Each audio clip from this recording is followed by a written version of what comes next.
Hi, welcome to Tech YouTube channel. My name is Felicia. In today's topic, I'm talking about how to install Blackmagic camera app on Android. Blackmagic camera is a professional camera app from Blackmagic Design that gives menu controls and advanced settings, just like a cinema camera.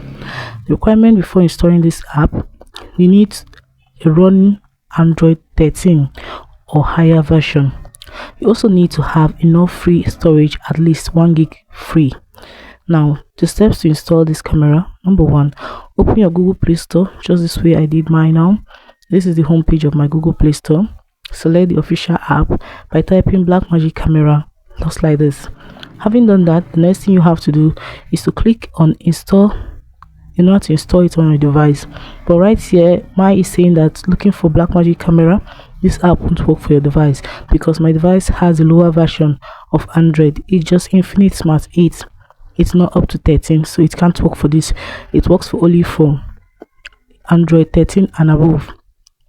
I'll advise you please to avoid installing APKs from random website for security risks. So guys, that is it on how to install Blackmagic camera on your device. If this video was helpful, please do well to like, comment, share and subscribe. Thanks for watching.